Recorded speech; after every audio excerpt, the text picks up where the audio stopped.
లేడుగా నాలుగు గోడల్లో నలుగుతున్న మగువలు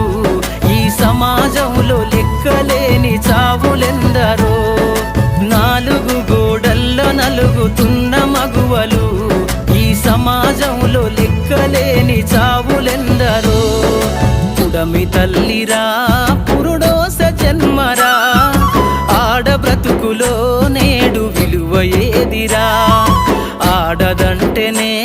ఒక ఆట బొమ్మలా మృగాల వేటలోన నేడు నలిగిపోయేరా